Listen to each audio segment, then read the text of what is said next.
Welcome to Flip Classroom. এতিয়া আমি আজি এনেকুৱা এটা বিষয় আৰম্ভ কৰিব লৈছো বিষয়টোৰ এটা টপিক আমি ডিসকাস কৰিব লৈছো বিষয়টো হৈছে বিদ্যুৎ প্ৰবাহৰ চুম্বকীয় ক্ৰিয়া সেই তাৰ এটা টপিক হৈছে বৈদ্যুতিক মটৰ যেটো বৈদ্যুতিক মটৰৰ কথা আমি ডিসকাস কৰিবলৈ লৈছো সেই বৈদ্যুতিক মটৰটো আমি তোমালোকে স্ক্ৰিনত এটা দেখিবলৈ পাবা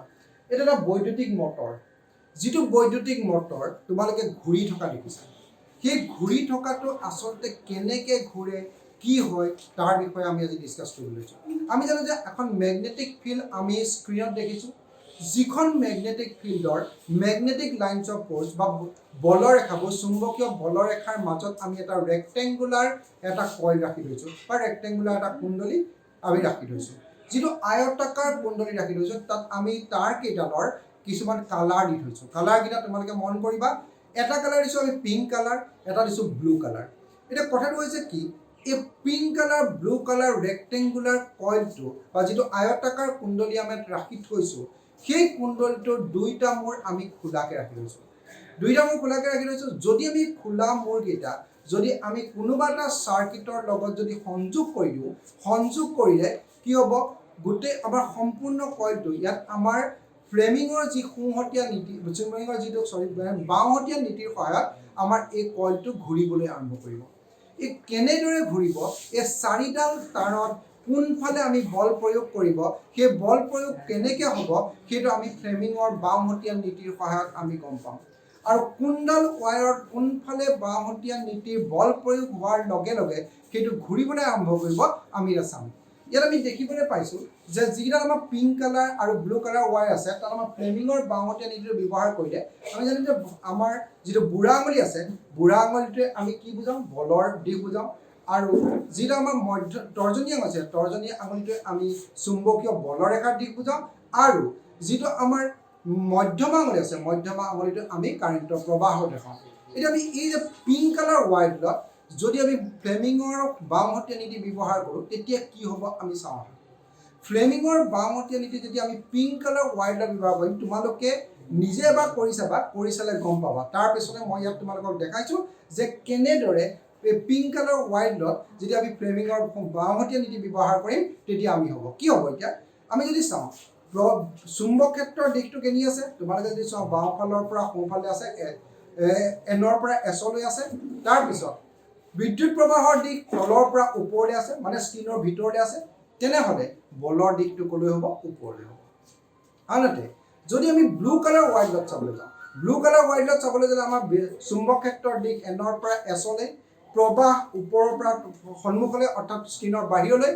যদি থাকে তেনেহলে বলৰ দিশ হ'ব তললৈ অৰ্থাৎ আমি যি বল প্ৰয়োগ কৰিছো পিংক কালাৰ বল প্ৰয়োগ হৈছে সেই বলটো পিংক কালাৰ ওয়্যাৰডালৰ ওপৰলৈ ঠেলিব আৰু ব্লু কালাৰ ওয়্যাৰডাল তললৈ ঠেলিব এতিয়া তোমালোকে যদি কৰিছোৱা নিজে কৰিছালে গম পাবা যদি এটা বস্তু এটা আছে তোমাৰ নিজৰ হাতখনে যদি চোৱা এটা বস্তু যদি ওপৰলৈ ঠেলো এটা যদি তললৈ ঠেলো কি হ'ব বাৰু তোমালোকে নিজে চাবা যে বস্তুটো লাহেকৈ ঘূৰিবলৈ আৰম্ভ কৰিব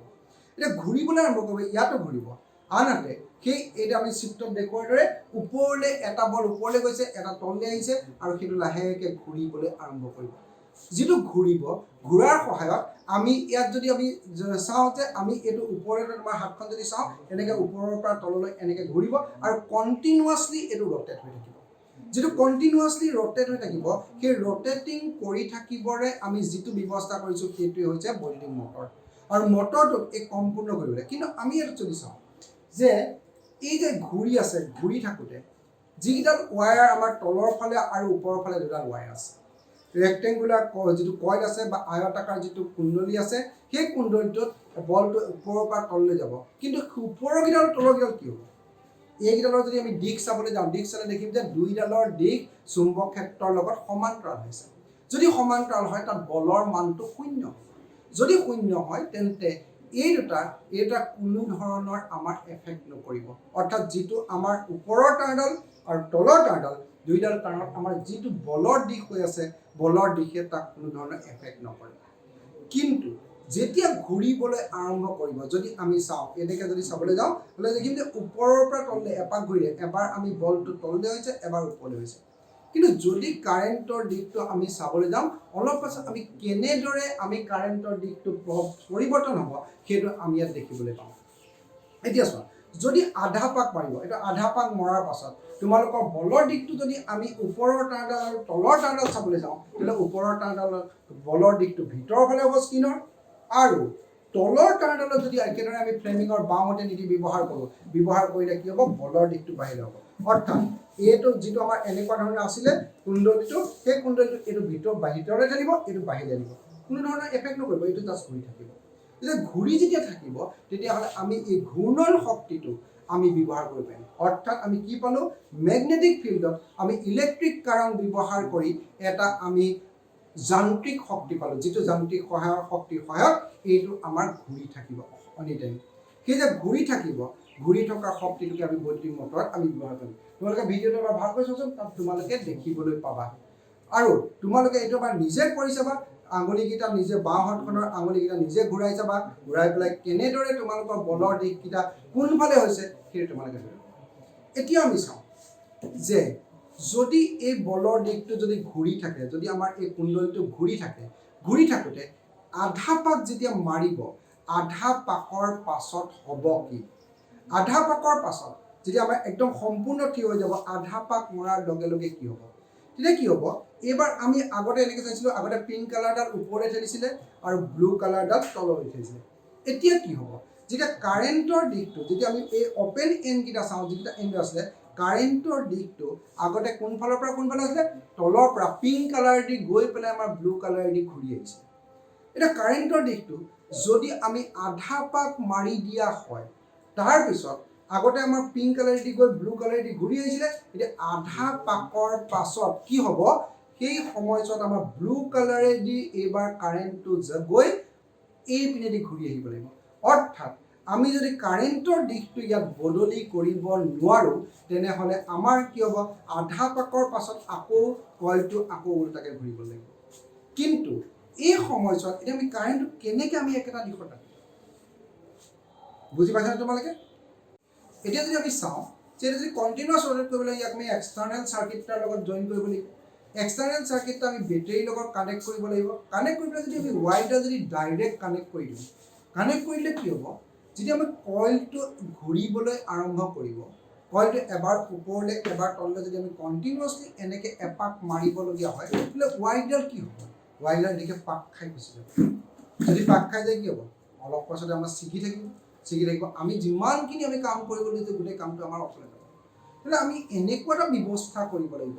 যিটো ব্যৱস্থাৰ জৰিয়তে আমি কি হ'ব, কাৰেণ্টটো প্ৰত্যেকবাৰ আমাৰ যদি এই কইলটো ঘূৰিবলৈ আমি একেটা ডাইৰেকশ্যনতে যদি ঘূৰি থাকিবলগীয়া হয়, তেনেহ'লে আমি এবাৰ ব্লু কালাৰেদি এবাৰ কাৰেণ্টটো আহিব লাগিব, এবাৰ যাব লাগিব। ইয়াত আমি যেনেকৈ দেখাইছোঁ, এবাৰ আমি কি কৰিব লাগিব, ব্লু কালাৰেদি কাৰেণ্টটো এবাৰ যাব লাগিব, এবাৰ আহিব লাগিব। তাৰ কাৰণে আমাৰ দুটা উপায় আছে। এটা হৈছে আমি মেগনেটিক ফিল্ডখন বদলি কৰি দিব পাৰোঁ, বা আমি কিবা উপায়েৰে কাৰেণ্টটো বাৰে প্ৰতি ঘূৰি দিব পাৰোঁ। মেগনেটিক ফিল্ডখনটো আমি বাৰে প্ৰতি সলনি কৰি দিব নোৱাৰোঁ, তেতিয়াহ'লে আমি ইয়াত এনেকুৱা এটা বস্তু লগাই দিলোঁ, যিটো হৈছে ফলা আঙুঠি, বা ই হৈছে দিশ পৰিৱৰ্তক বুলি কওঁ, ইংলিছত কোৱা হয় তাক স্প্লিট ৰিং। সেই স্প্লিট ৰিংটো আমি দুডাল ব্ৰাছৰ সহায়ত আমি কানেক্ট কৰি দিম এই ৱাইৰকেইডালৰ লগত। ৱাইৰকেইডালৰ লগত যেতিয়া কানেক্ট হৈ যাব, ৱাইৰকেইডালৰ লগত যেতিয়া কানেক্ট হৈ গ'ল, কানেক্ট হোৱাৰ লগে লগে কি হ'ব, দুডাল ব্ৰাছৰ সৈতে আছে, সেই ৰিংটো কিন্তু ঘূৰি থাকিব। ৰিংটো ঘূৰি থাকিব, কেনেদৰে ঘূৰিব, ব্ৰাছডালৰ লগত সি ঘঁহনি খাই ঘূৰিব। ঘঁহনি খাই যেতিয়া ঘূৰিব, ঘূৰোতে কি হ'ব, কাৰেণ্টৰ দিশটো প্ৰত্যেকবাৰেই বদলি হ'ব। প্ৰত্যেকবাৰে কাৰেণ্টৰ দিশটো বদলি হ'ব কেনেদৰে, এবাৰ পিংক কালাৰেদি গৈ ব্লু কালাৰেদি ঘূৰি আহিব, আৰু অলপ সময়ৰ পাছত যেতিয়া এইটো পাক মাৰিব, পাক কৰাৰ পাছত যেতিয়া ঘূৰিব, ঘূৰাৰ পাছত এইবাৰ কি হ'ব, ব্লু কালাৰেদি কাৰেণ্টটো গৈ পিংক কালাৰেদি ঘূৰি আহিব। অৰ্থাৎ এনেকৈ যেতিয়া পাক মাৰিব, আধা পাক যেতিয়া চিধা হ'ব, চিধা হোৱাৰ পাছতেই কি হ'ব, এবাৰ ব্লু কালাৰেদি কাৰেণ্ট যাব। কিন্তু ব্ৰাছডাল সলনি নহয়, ব্ৰাছডাল এক্সটাৰ্নেল চাৰ্কিটৰ লগত লাগি যাব। কিন্তু সেই যিটো স্প্লিট ৰিং আছে, স্প্লিট ৰিংটো ঘূৰিবলৈ আৰম্ভ কৰিব। স্প্লিট ৰিংটো ঘূৰি কমপ্লিট যেতিয়া আধা পাক হ'ব, আধা পাক হোৱাৰ লগে লগে সি কি হ'ব, এইবাৰ ব্লু কালাৰেদি কাৰেণ্টটো যাব, পিংক কালাৰেদি ঘূৰি আহিব। আমি ভিডিঅ'টো চাওঁচোন কেনেকৈ হৈছে, যে এইবাৰ কাৰেণ্টটো গৈ এইফালেদি গৈছে, পিংক কালাৰেদি আহিলে, আধা পাক মাৰিলে, মৰাৰ লগে লগে কাৰেণ্টটো ছুইচ হৈ গুচি গ'ল কাৰেণ্টটো ছুইচ হৈ গুচি গ'ল মানে কি এইবাৰ আমাৰ কি হ'বগৈ এইফালে গৈ পেলাই কোনফালে গ'ল বাৰু এইফালে গৈ পেলাই সেইটো লাগি আছে ব্লু কালাৰটোৰ লগত এবাৰ ব্লু কালাৰেদি সোমাই গুচি যাব কাৰেণ্টটো এবাৰ ব্লু কালাৰেদি আমাৰ কাৰেণ্টৰ ডাইৰেকশ্যন যেতিয়া আমি দেখাম ব্লু কালাৰেদি আগলৈ গুচি গৈ এবাৰ পিংক কালাৰেদি ঘূৰি গুচি আহিব আমি কাৰ চিনৰ সহায়ত বুজাবলৈ চেষ্টা কৰিছোঁ তোমালোকক যে কাৰেণ্টটো গৈছে বাৰেপতি ছুইচ হৈছে এবাৰ এনেকৈ ব্লু কালাৰেদি গৈছে তাৰপিছত ঘূৰি আহিলে পিংক কালাৰেদি আহি আছে আহি পেলাই এইপিনে মাৰিলে আধা পাক যেতিয়া আকৌ হ'বৰ সময় হ'ল যেতিয়া একদম ৰটেট কৰিব সময় হ'ল এইবাৰ কাৰেণ্টটো আকৌ বদলি হ'ব এইফালে পজিটিভেদি গ'ল গৈ পেলাই আমাৰ কাৰেণ্টটো এইদৰে গৈ আকৌ পিংক কালাৰেদি যাব এবাৰ পিংক কালাৰেদি গৈ পেলাই কি হ'ব ঘূৰি ব্লু কালাৰেদি গুচি আহিব বুজি পাইছেনে পিংক কালাৰেদি যাব গৈ আকৌ ব্লু কালাৰে ঘূৰি গুচি আহিব আকৌ এইটো পাক মাৰিব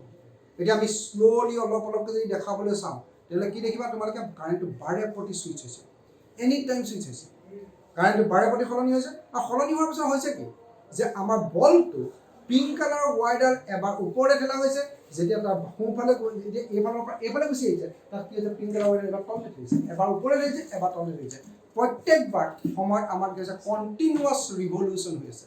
মানে ৰিভলিউশ্যনৰ কোনো এফেক্ট হোৱা নাই ৰিভলিউশ্যনৰ এফেক্ট নোহোৱাৰ কাৰণে এইটো কণ্টিনিউৱাছলি যিটো ঘূৰি ফুৰিছে ঘূৰি ফুৰাৰ লগে লগে আমি এইটো কি হৈছে এটা ঘূৰ্ণন শক্তি এটা পালোঁ আমি অৰ্থাৎ গোটেই কামটো আমি কেনেকৈ কৰিলোঁ এখন চুম্বক ক্ষেত্ৰৰ মাজেৰে যদি আমি বিদ্যুৎ প্ৰবাহ চালিত কৰিলোঁ বিদ্যুৎ প্ৰবাহ চালিত কৰাৰ লগে লগে খালি আমি এটা স্প্লিট ৰিঙৰ সহায় ল'বলগীয়া হ'ল ফ্লেমিঙৰ বাওঁহতীয়া নীতিৰ সহায়ত আমি দেখিলোঁ যে ৰিংটো এনিটাইম ঘূৰি ফুৰিব আৰু ইয়াক আমি এক্সটাৰ্নেল ডিভাইচৰ লগত লগাই আমি এই ঘূৰ্ণন শক্তি ব্যৱহাৰ কৰিব পাৰোঁ ঠিক আছে থেংক ইউ তোমালোকে ভিডিঅ'টো বুজিলা চাগে